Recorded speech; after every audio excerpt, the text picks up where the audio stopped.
Nixon, thanks so much for being with me today. Thanks for having me on, Danielle. Okay, so it looked to me like there shouldn't be any controversy around this, that they understand that you need to have parks for people use as well, the whole range of use for recreation activities. So what are you hearing from constituents? Why is everyone so upset about this? Well, if you read the press release, sure, it sounds great. I would agree with your assessment of that.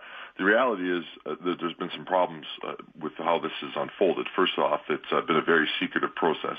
The communities have been trying to meet with the government about this for well over a year, and no government officials would meet with them to help with any of this planning process. And then second, when they go to roll it out, the very first thing they did was only have invite-only consultation sessions. So only people in the community that were invited, that made the NDP's list, were allowed to go to sessions to understand what's going on, which of course left thousands of people trying to understand what was taking place. This is an area where 60,000 people come on a May-long weekend. So it is well used. It also has several different businesses from many different industries that work within it, big industries too, including forestry and oil and gas. So that right off the bat started to cause a tremendous amount of problems, particularly given the fact, as you mentioned, the NDP have failed on this, and governments in the past have failed on land use decisions, and so people don't trust them. And then, of course, doing these invite-only processes made people not trust them even more. Have you been looped in? Because I know from time to time opposition MLAs are invited to the minister's office to get a briefing on what is going on. Have they extended that to you? No, and we've asked.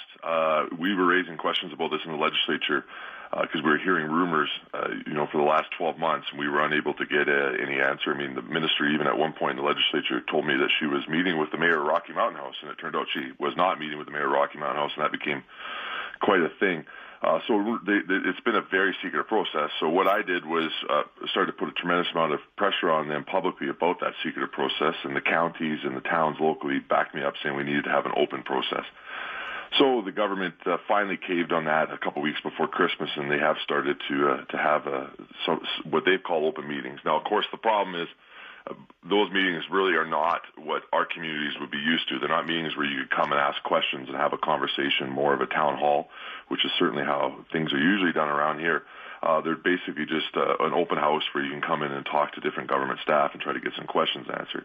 But that then brings up what is actually the problem, Danielle, and that is that there's no details in this plan. So when you go to these sessions, and I've been to all of them, people ask questions, legitimate questions, how this will impact them, and it's basically, I don't know, we'll decide that later. And the details are really won't come until later. And when you give it, what we've seen in the past, how government has handled this then, of course, is making a lot of people very, very nervous. I've got Marvin saying, without Jason Nixon and his help, there would have been no public town hall meetings for the Bighorn plan. He's done so much to help the local residents have a voice. So that's a bit of a shout out to you. Let me ask you about the Off-Highway Vehicle Association, because they've been very vocal in the past when I think it was the Castle area was established and they lost some of their trails. They were very vocal in saying that the government had taken the wrong approach. Do they think the government has it right this time? Have they been in touch with you? Oh, they've definitely been in touch with me. And first I want to make clear this is about more than just off-highway vehicles, so certainly they are impacted. But they've been in touch with me. I know you mentioned that the government says that they'll have these designated trails. If you look at the document itself, it says that off-highway vehicle use will be allowed on designated trails. There are no designated trails yet in the area, so nobody knows exactly what that means. And again, when you look at the Castle, of course, these groups already distrust the government to get this right. So that at this point, they have deep concerns with how this will impact their users. But they're not the only ones. I mean, the forestry industry, which is a big deal to towns like Rocky Mountain House and Sundre, when I'm talking to our large companies that are working in the areas, they want to know how pine beetle is going to be managed. And here's the reality. We've seen the pine beetle be mismanaged in Jasper National Park, and it's created a crisis in northwestern Alberta that's headed to north central Alberta, unfortunately. And, this is a legitimate question to be asked, and there's no answers yet from the government on that. And here we have a minister who has made ideological decisions in the past, like in regards to coal, for example, where we've seen whole towns like Hannah devastated. So having communities like Rocky Mountain House and Sundre asking questions seems to be entirely fair, and it's sad they're not getting any answers. Hold on one second. I'm speaking with Jason Nixon. He's MLA for Rimbey, Rocky Mountain House, Sundre, opposition House leader for the United Conservatives in the legislature, and I've got somebody asking about whether or not. So do you feel anyone in the world can do the Bighorn survey? This is an American Y-to-Y campaign. So the Yukon to Yellowstone initiative, we've spoken before with Stephen Legault about that, and I've had a few of you suggest that this is part and parcel of that whole plan. We're going to see what Jason Nixon has to say about that and whether we should be concerned. And I didn't notice anything about carving out space for forestry and oil and gas. So does that mean that's going to be shut down? How do you deal with the existing uses that are in this area that's now going to be established as a park? We'll see if he's got some answers when we return on Chorus Radio. All right. For those of you who haven't heard about the Yukon to Yellowstone initiative, do I have that backward? Is it Yellowstone to Yukon initiative? Why to why, whichever. I've been hearing about this since I did property rights advocacy way back in the late 1990s. And the concern behind it was that that whole stretch of land was going to be sterilized from any use at all. And they would assemble it over a period of years. So now they're working towards putting this tract of land together. But it doesn't look like they're pulling out all of the different uses. I could be wrong on that, but that was the big fear when they started on this initiative in the first place. I'll see what Jason Nixon thinks about that. So, Jason, is this part of the Y2Y plan? Well, there's no doubt that Y2Y has been pushing for something like this in this area for a long time, so that's not a secret. And certainly I would say that that's part of the pressure the NDP government has had to make a decision in this area fast.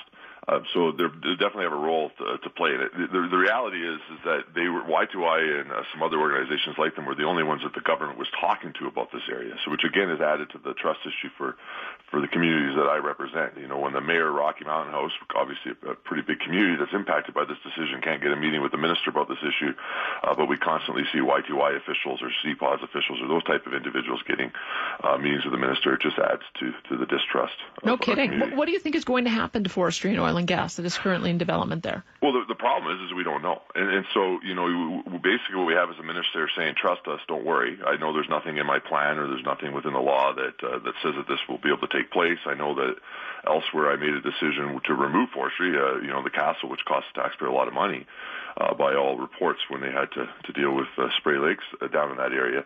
But the reality is the plan itself has no details. There's a lot of it that just comes out afterwards. And so, again, when we see a minister who's made some very ideological decisions in the past, we don't trust her, and most of my communities don't trust her, and I don't think we're just going to take her word for it.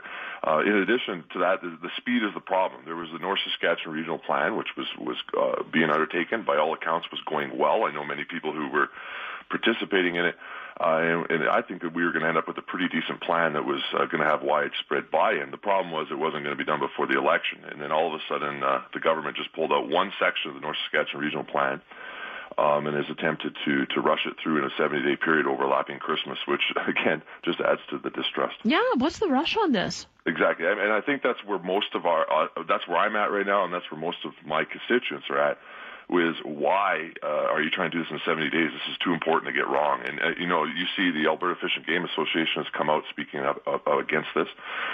One, concerned about the speed, but second, that they've got habitat management wrong. RMA, the other day, the president of RMA made a statement again saying you guys are getting consultation wrong. You know, at one point, Danielle, they forgot about the entire community of Sundre, which they weren't even having meetings there until I finally brought up and said, you guys know Sundre is part of this. And they went, really? And then they had to go back and look at a map. So this comes down to, a minister trying to get something done before the election. And it's too bad because in the end, it's going to end up not getting it right, and it's going to create a bit of a mess. One of the big things I want to mention is they haven't dealt with the big issues, which is coming up with some funding models to help my communities, one, deal with the burdens that they have of helping manage the West Country's stuff like hospitals, emergency services, search and rescue. There's no long-term money for trail maintenance into this, and there's no long-term money for enforcement, which is the biggest issue that we see in the West Country. And myself and others have been calling for a long time to be able to use off-highway vehicle registration and random camping trailer registration and legislate that has to be used for those three main functions. And this plan has nothing like that. Where can people find out more about these consultations? Because I've got somebody saying, well, the Y2Y people have a huge email list, and so they can just shoot out an email and get people to swamp these meetings. How are regular people supposed to participate? Well, that's one of the problems is the government has not done a very good job of communicating, particularly with rural residents that are impacted in the area. So, go to my Facebook page. I try to get up everything I can to make sure everybody knows where these meetings have. I talk about the Bighorn regularly and try to update people as best that we can. I know there's a lot of groups out there doing the same thing. It's a big province, and it's hard to get the word out. All right, Jason Nixon, thank you so much for sharing it with us, and we'll probably check in with you again once we've seen a few more consultations take place. You bet. Take care, Dave.